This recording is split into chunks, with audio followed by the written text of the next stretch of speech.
एक मित्र पूछते हैं, अतीत में कुछ गुरु हुए जो अपनी ही बातों से विपरीत बातें कहा करते थे और उनके प्रभाव में आज भी कुछ लोग अपनी ही बातों से विरोधी बातें और आचरण करते हैं। और इसके बारे में उनका जवाब होता है कि कल जिसने जो बात कही या करी थी वो कोई और था और जो आज ये कहे या कर रहा है वो कोई और है। जीवन तो लगातार बदल रहा है। इस संदर्भ में आप स्थिति स्पष्ट करने की कृपा करें।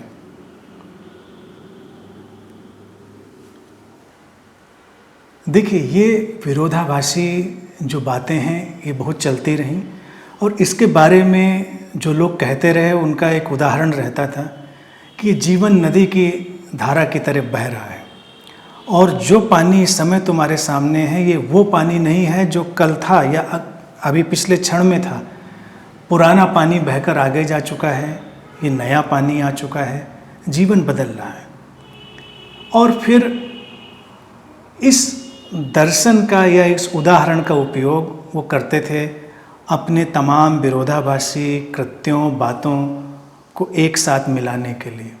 यूँ देखा जाए ये एक बहुत ही विचित्र सी घटना है और कभी कभी तो मुझे लगता है ये जानबूझकर लोगों के मन से खेलने की बात है।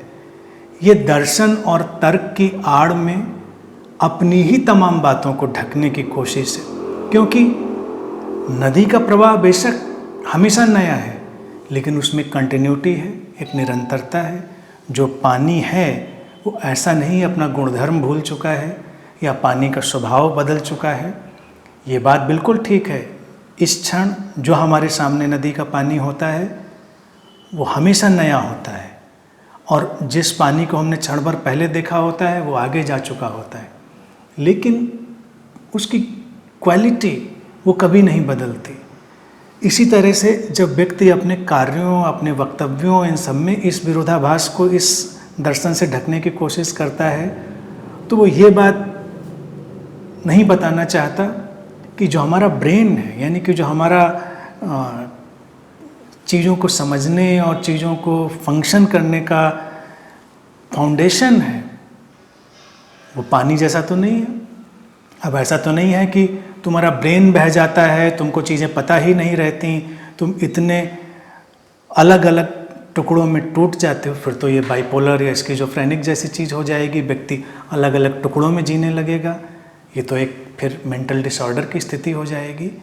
यानी कि हम कुछ भी कर रहे हों या कह रहे हों उसमें कंटिन्यूटी होगी। व्यक्ति प्रतिक्षण नया है, ये सच्चाई है।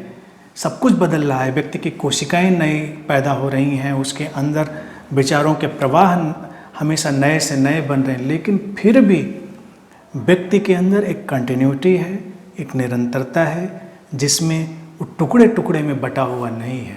उसी को तो हम अखंडित व्यक्ति कहते हैं। भारत में अगर हम कहते हैं योग, तो योग का मतलब है जुड़ा हुआ, टूटा हुआ व्यक्ति नहीं।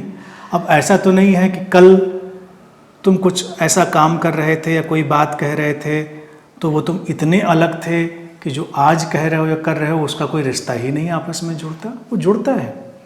वैज्ञानिक भी अभी तक इस पर रिसर्च कर रहे हैं कि हमारे शरीर के तमाम अंगों की जो कोशिकाएं हैं कुछ दिनों में, कुछ हफ्तों में, कुछ महीनों में बदल जाती हैं। अलग अलग अंगों की अलग अलग ड्यूरेशन है।